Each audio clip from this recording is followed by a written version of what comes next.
My wife always laughed at people who got caught cheating. That's probably why it took me so long to realize she was doing exactly that. I'm 35. My ex-wife Melissa is 33. We were together for almost 10 years and married for 6. For most of that time, I would have described our relationship as stable. Not exciting, not perfect, but stable. We had routines. Every Friday we ordered takeout and watched movies. Every Sunday we visited my parents or hers. We talked about having kids one day. We were saving for a bigger house. At least that's what I thought. Looking back, the warning signs started almost a year before everything collapsed. Melissa became attached to her phone. I know that sounds cliché. Everybody uses their phone constantly these days. But this felt different. She started turning the screen away when messages arrived. She changed her password. She began taking calls in other rooms. Whenever I asked who she was talking to, she always had an answer ready. Coworker, friend, her sister, her mother, always someone harmless. I believed her. Trust can make you blind. Around the same time, she started mentioning a coworker named Jason. Not in a suspicious way. At least not at first. Jason told the funniest story today. Jason is helping with a project. Jason got promoted. His name appeared so often that I joked he sounded like her work husband. Melissa laughed. Don't be ridiculous. I wish I had listened to my instincts then. Instead, I ignored them. Months passed. Life continued. Then Melissa started staying overnight at her sister's house. Her sister lived 40 minutes away and had recently gone through a messy divorce. The explanation made sense. She needed support. She needed company. That's what good sisters do. The first overnight visit didn't bother me. Neither did the second. Or the third. By the 7th one, something felt wrong. Not wrong enough to accuse her of anything. Just wrong enough that I noticed. Whenever she came back from those visits, she seemed different. Happier. Lighter. Like someone returning from a vacation. Not someone spending the night comforting a grieving sibling. Still, I pushed those thoughts aside. Because that's what people do when they're afraid of the answer. Then came the Friday that changed everything. Melissa told me she was spending the night with her sister again. Nothing unusual. She packed a small bag, kissed me goodbye, told me she loved me. I watched her drive away. At the time, I had no idea it was the last time I would ever believe those words. The next morning, I woke up around 8. I was hungry and lazy. Instead of cooking, I grabbed my phone to order breakfast. We shared an account on a delivery app. Usually Melissa handled food orders because she was better at remembering passwords. I opened the app. The first thing I noticed was an order from the night before. 11:47 p.m. 2 burgers, 2 fries, 2 chocolate milkshakes. I smiled at first. Apparently Melissa and her sister had ordered junk food. Then I noticed the address. And my smile disappeared. Because it wasn't her sister's address. Not even close. The delivery had gone to an apartment complex across town. A place I'd never seen before. I stared at the screen. Once, twice, 3 times. Surely there was a mistake. But there wasn't. The address was real. The payment method was our joint card. And the order had been delivered successfully. I clicked on the location.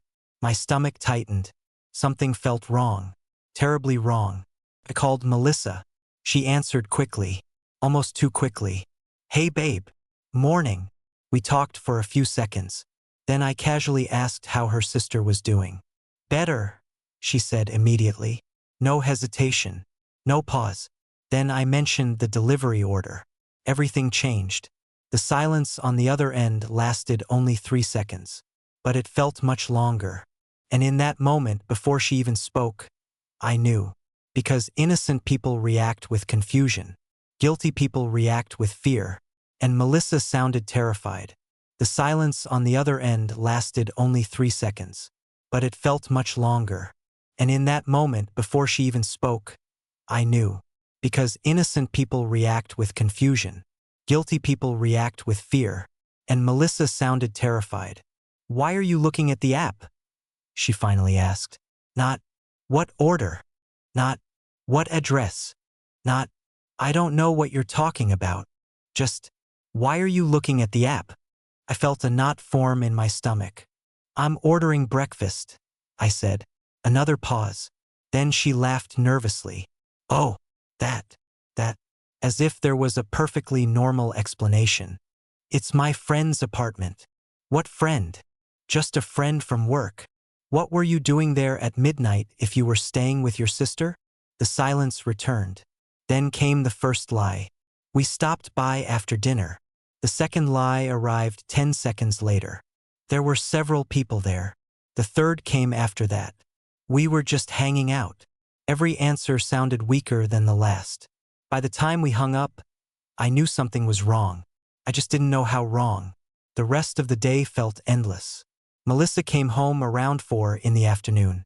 She acted strangely cheerful, like someone trying too hard. I watched her carry her bag inside, watched her smile, watched her kiss me, and for the first time in nearly 10 years, I wondered who she really was. That night I couldn't sleep. Every explanation she gave felt fake. Every detail bothered me. Finally, around 2 in the morning, I got out of bed and opened my laptop. I entered the apartment address into Google. The building appeared immediately. Nothing unusual. A normal apartment complex. Then I checked social media, and that's when my heart nearly stopped. Because one of the public profiles linked to that location belonged to Jason. The same Jason from work.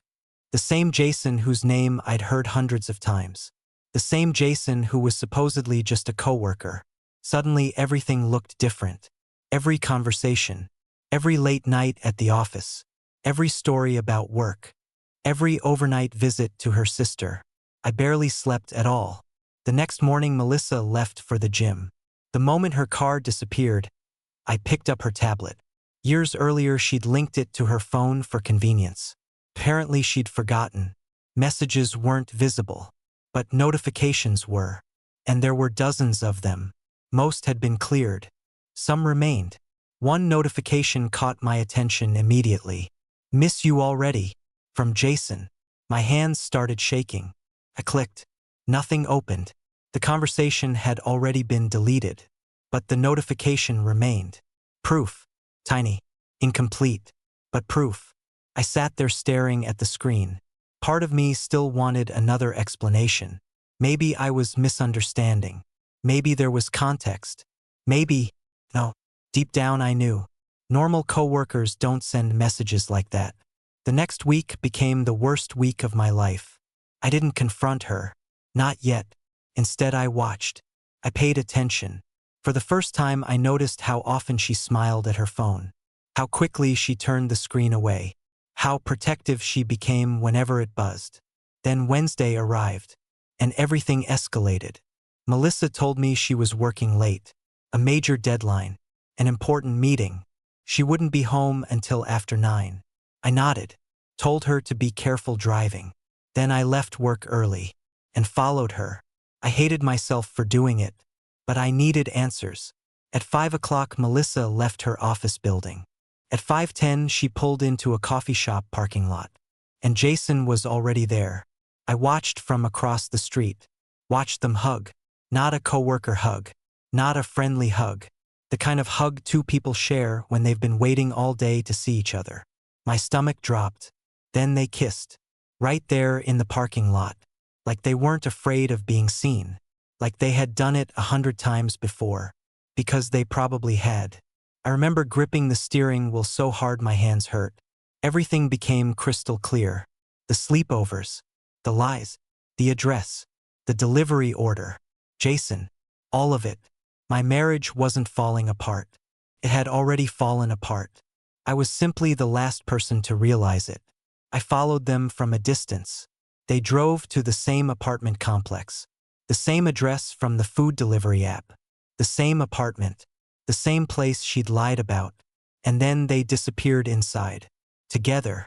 For nearly 3 hours. I sat in my car the entire time. Trying not to cry. Trying not to scream. Trying to understand how someone I loved could lie so easily. Eventually they emerged. Laughing. Holding hands. Looking happier than I'd seen Melissa look in months. That's when something inside me finally broke. Not dramatically, not all at once, just quietly, like a rope snapping after being stretched too far. And for the first time, I stopped wondering whether my wife was cheating. Because now I knew. The only question left was how long it had been going on. I didn't confront Melissa that night. A younger version of me probably would have. A younger version would have stormed into that apartment, started screaming, demanded answers. But after sitting in my car for 3 hours watching my wife spend the evening with another man, I felt strangely calm. Not because I wasn't hurt, because I was exhausted. There comes a point where pain becomes too heavy to carry. Your brain simply shuts down. So I went home and waited. Melissa walked through the front door around 9:30 p.m., smiling, relaxed, happy. The same smile she'd been wearing when she left Jason's apartment. She kissed me, asked how my day was, then sat beside me on the couch, as if nothing had happened, as if she hadn't spent the evening with another man. That was somehow worse than the cheating itself. The ease of it, the practice, the confidence. This wasn't someone making a terrible mistake. This was someone living a double life, and she had gotten very good at it. The next morning I called in sick to work. I needed answers, real answers, not excuses, not lies, answers. Melissa left around 8 a.m. The second her car disappeared, I started searching. I checked drawers, closets, old purses, nothing. Then I noticed something strange. One of the drawers in our guest room didn't open all the way. Something was stuck behind it.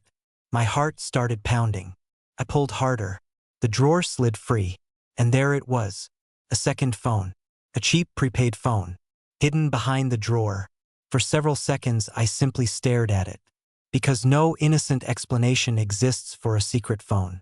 None. My hands were shaking when I turned it on. The screen lit up immediately. No password, no security, nothing. Hundreds of messages appeared. Jason, Jason, Jason, everywhere. Months of conversations, photos, plans, inside jokes, memories. I felt physically sick. The earliest messages dated back 8 months. 8 months. The affair hadn't started recently. It hadn't happened during a rough patch. It hadn't been some drunken mistake. It had been a relationship. A full relationship. While she was married to me, then I found the message that hurt the most. It wasn't romantic. It wasn't sexual. It was simple. Jason had asked, "Do you ever feel guilty?" Melissa replied, "Not anymore." I must have read that message 20 times. Not anymore. 3 words.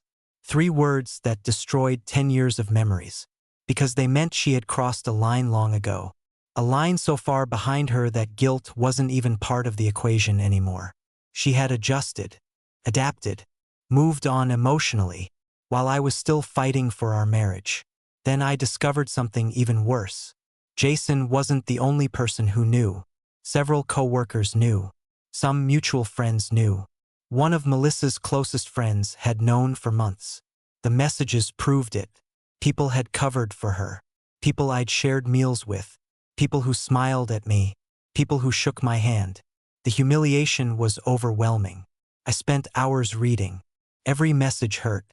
Every detail felt like another knife. Eventually I stopped.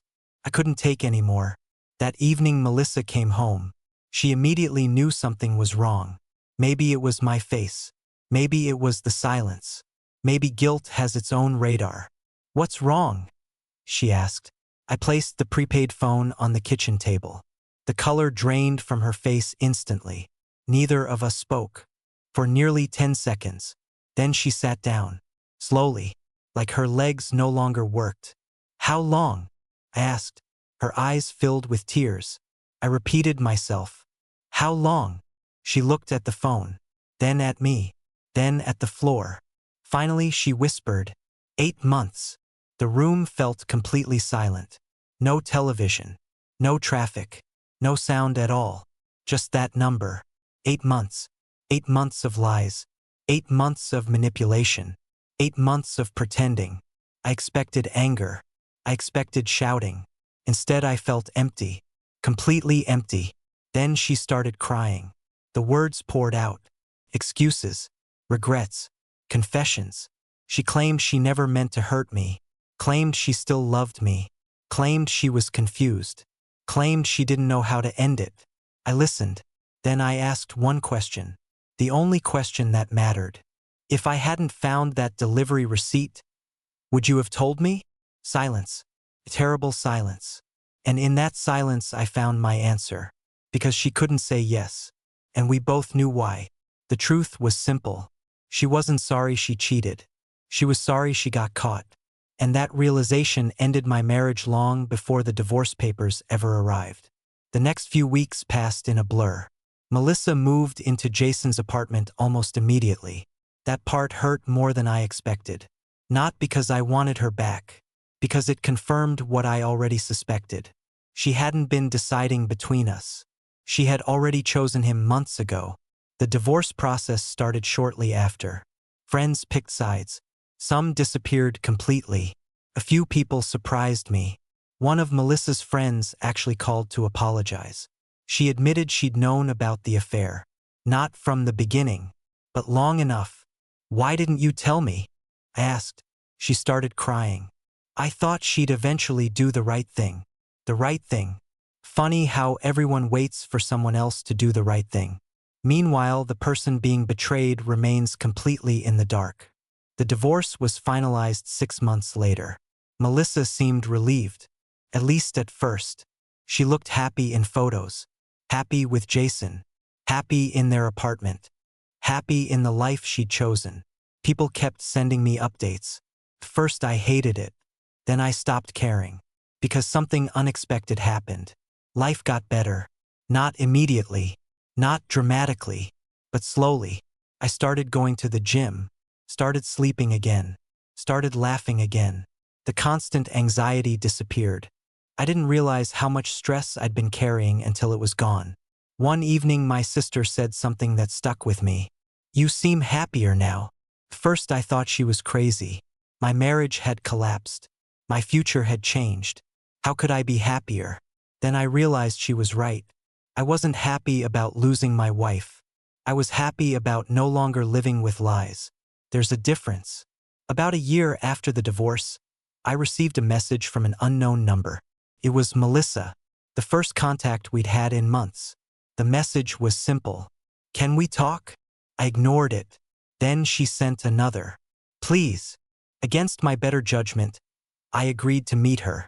We met at a small coffee shop. The moment I saw her, I knew something had changed. She looked exhausted. Not physically, emotionally. The confidence she'd carried during the affair was gone. The certainty was gone. Everything was gone. After a few minutes of awkward conversation, she finally told me why she wanted to meet. Jason had cheated on her.